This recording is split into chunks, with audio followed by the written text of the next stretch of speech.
Everyone, blog by KSP থেকে আমি Shimu daily ব্লগে আপনাদের সবাইকে স্বাগতম। আজকে দুপুরের আয়োজনটা আপনাদের সাথে শেয়ার করছি ছোট্ট একটা ভিডিওর মাধ্যমে। তো আজকে দুপুরে রান্না করেছিলাম দেশি মুরগির ঝোল, আর এর সাথে ছিল ছোটো মাছের চচ্চড়ি আর ডালের বড়া। ডালের বড়া তো কোনো কথাই হবে না, জাস্ট এত মজার সবগুলো খাবার হয়েছে।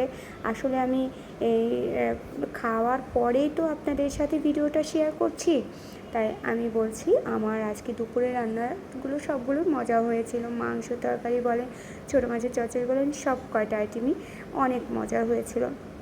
তো সেটা মানে এতটা মজা হয়েছিল বলার মতো না। আপনারা ভিডিওটা দেখে যদি এইভাবে আপনি রান্না করেন, আমি 100% বলছি আপনারটাও ঠিক এরকমই মজার হবে। তো ছোটো মাছটা আমি প্রথমে লবণ আর হলুদে মাখিয়ে নিয়েছিলাম। মাখিয়ে নিয়ে মাছটা একটু ভেজে নিলাম, ভেজে তুলে নিচ্ছি। আর এই মাছটা আপনারা চাইলে মাখিয়েও করতে পারেন, তবে এটা মাখিয়ে করার চাইতে হালকা একটু ভেজে রান্না করলে সবচাইতে বেশি মজা হয়, আর তাই এইভাবে ভেজেই রান্না করবেন। তো এই মাছটা আমি হালকা করে ভেজে নিয়েছি, ভেজে তুলে নিচ্ছি। তুলে নেওয়ার পরে এই যে তেলটা থেকে যাবে, এই তেলের মধ্যে আমি শুকনো মরিচ আর একটু গোটা জিরে দিব, দিয়ে তারপরে ফোড়নটা একটু লালচে হওয়ার পরে আমি এখানে পেঁয়াজ আর রসুন, তারপরে কাঁচামরিচ সব দিয়ে দিব। দিয়ে আমি পেঁয়াজ আর রসুনটা যখন একটু লালচে হয়ে যাব, তারপরে আমি সবজিটা অ্যাড করব। আর এই সবজির মধ্যে ছিল, আজকে দিয়েছিলাম হচ্ছে মূলা, ছোটো মূলা যেগুলো, সেই মূলা দিয়ে, আর এর সাথে ছিল বেগুন আলু মিক্সড করে এই ছোটো মাছের চচ্চড়িটা করেছিলাম। তো এই মূলা দিয়েই সত্যি বলতে এই মাছটা খেতে ভীষণ মজার লেগেছে। তো আমি প্রথমে এই সবজিটা একটু কষিয়ে নেব, কষিয়ে নিয়ে তারপরে আমি এইটা ভালো করে কষানোর পরে মশলা দিয়ে তারপরে আবারও একটু কষিয়ে নেব। তো এখন আমি লবণ অ্যাড করছি। আমি এখানে 1.5 চামচের মতো লবণ দিয়েছি, আপনারা আপনাদের স্বাদ অনুযায়ী লবণটা দিয়ে নেবেন। তো আমি এই সবজিটার মধ্যে লবণটা দিয়ে আমি ঢাকনা দিয়ে ঢেকে দেবো। ঢাকনা দিয়ে ঢেকে যখন নাকি সবজিটা মজে যাবে, ঠিক তারপরে আমি এখানে মশলাটা অ্যাড করব। আর মশলার মধ্যে দিয়েছিলাম একটু জিরা বাটা, আদা বাটা, পেঁয়াজ বাটা, রসুন বাটা একসাথে বেটে নেওয়া, সেই মশলার 1 চামচ দিয়েছিলাম। তারপরে হলুদ, তারপরে জিরা গুঁড়ো, সব দিয়ে মশলাটাকে সহ ভালোভাবে কষিয়ে নিয়ে তারপরে এখানে পরিমাণ মতো ঝোল দিয়েছিলাম। তো এইভাবে সত্যি বলতে আপনারা যদি ছোটো মাছটা রান্না করেন আর ভাতটা যদি ঝরঝরে করে রান্না করেন, তাহলে আমি বলবো ফাটাফাটি একটা তরকারি খেতে লাগবে আপনাদের কাছে। তো মশলাটা আমি দিয়ে দিচ্ছি, এক এক করে সব মশলাই আমি এখানে অ্যাড করে নিচ্ছি। সব মশলাটা দিয়ে আমি ভালোভাবে কষিয়ে নিয়ে, ঝোল কিন্তু বেশি দেবো না, এখানে আমি একটা বাটির 1 বাটি ঝোল দেব। ঝোলটা দিয়ে আমি মাছটা দিয়ে দিব, মাছটা দিয়েই ঢাকনাতে ঢেকে দেবো। আর ঝোলও কিন্তু বেশি রাখবো না, খুব বেশি ঝোল দিলে এই তরকারিটা খেতেও কিন্তু ভালো লাগবে না। যেহেতু ছোটো মাছ চচ্চড়ি টাইপের হবে, তাই ঝোলটা না রাখাটাই ভালো, একদম মাখো মাখো ঝোলটা রাখলে বেশি মজার হয়। তো যাই হোক, আমি মশলাটা এখন কষিয়ে নেব, কষিয়ে নিয়েই তারপরে আমি জল দিয়ে দিচ্ছি। তো ছোটো মাছ আমার খেতে ভালো লাগে, কিন্তু বিশ্বাস করেন ভাই, এই মাছটা আমার কাটতে একদমই ভালো লাগে না। আমি কখনোই আমার ছোটো মাছ কাটতে পছন্দ হয় না। মাছ কেন, যে কোনো মাছই বলেন, ছোটো মাছ শুধু না, যে কোনো মাছই বলেন না কেন, আমার কাটতে একদমই ভালো লাগে না। বিশেষ করে মাংসটাও আমার কাটতে ভালো লাগে না। তবে মাঝে মধ্যে কাটতে হয়, যখন দেখি যে হেল্পিং হ্যান্ড করে দিচ্ছে না বা আমার হাজব্যান্ড করে দিচ্ছে না, সময় পাচ্ছে না, তখন কিন্তু আমার করে নিতে হয়। বা সে বাসায় নেই এখন, আমার ছোটো মাছ রান্না করা ছাড়া উপায় নেই, তবে তখন আমি করি, বা মাংস তখন আমি কেটে নিই। তা এখন আমি ঝোল দিয়ে দিয়েছি, ঝোলটা দেওয়ার পরে ভেজে রাখা মাছটাও দিয়ে দিচ্ছি। মাছটা দিয়েই আমি ঢাকনা দিয়ে ঢেকে দেব।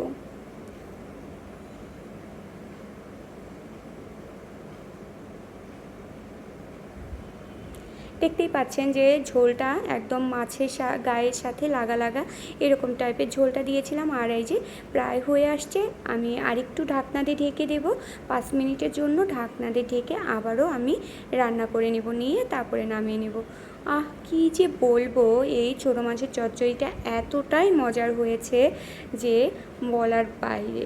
এখন এটাকে আমি একটু নেড়ে চেড়ে নিয়েই নামিয়ে নিব। নামিয়ে নিয়ে আমি দেশি মুরগির মাংসটা আমার ছেলেকে দিয়ে মাখিয়ে নিয়েছি। মশলাটা দিয়ে ও খুব সুন্দর করে ম্যারিনেট করে দিয়েছে। আর ও মাংসটা মাখাতে খুবই পছন্দ করে, আর তাই তো ওকে দিয়েই আমি মাংসটা মাখিয়ে নিয়েছি। এখন আমি নামিয়ে নিয়ে তারপরে কড়াইটা পরিষ্কার করে নিয়েই আমি এর মধ্যে আবার মাংসটা রান্না করে নিব। আর এদিকে আমি কিন্তু ছোটো মাছ হতে হতেই আমার এদিকে ডালটাও ব্লেন্ডার করা হয়ে গেছে। আমি ডালটা একটু ব্লেন্ড করে নিয়েছি, নিয়ে তারপরে ডালটাও আমি মাখিয়ে নেওয়া হয়ে গেছে। আমি কিন্তু ডাল বড়াটা ভিডিও আপনাদের সাথে শেয়ার করছি না, হয়তোবা আপনারা ভাববেন যে আমি মনে হয় রান্না করিনি। সিরিয়াসলি বলছি ভাই, আমি রান্না করেছি, তবে আমি ভিডিওটা আপনাদের সাথে শেয়ার করিনি।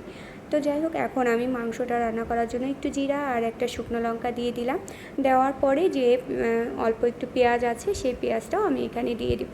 পেঁয়াজটা দেওয়ার পরে আমি পেঁয়াজটা যখন লালচে হয়ে যাবে, তারপরে আমি এখানে মাংসটা দিয়ে দিব। মাংসটা দিয়েই আমি হচ্ছে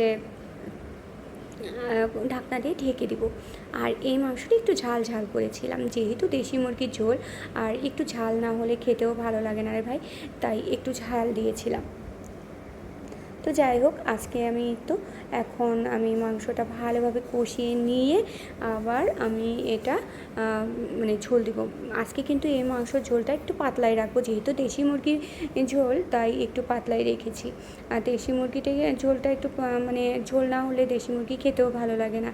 তো এখন আমি যে ডিশটার মধ্যে আমি মাংসটা ম্যারিনেট করেছিলাম, ওই ডিশের মধ্যে আমি জলটা নিয়ে রেখে দিয়েছি। আর এই তো এখন মাংসটা ভালোভাবে আমি নেড়ে নিয়ে তারপরে ঢাকনা দিয়ে ঢেকে দেব। আর মাংসটা যত কষাবেন খেতে কিন্তু ততটাই মজা লাগে। মাংস কষানোর উপরেই কিন্তু নির্ভর করে আপনার তরকারিটা কতটা মজার হবে। তাই মাংস মানে কষানোর সময় অবশ্যই ধৈর্য ধরে মাংসটা কষাতে হবে। দেশি মুরগি একটু রান্না করতে সময় লাগে, তবে খেতে কিন্তু বেশ মজার লাগে। তো এখন আমি আবারও একটু নেড়ে দিব, নেড়ে দিয়ে তারপরে আবারও ঢাকনা দিয়ে ঢেকে দিব।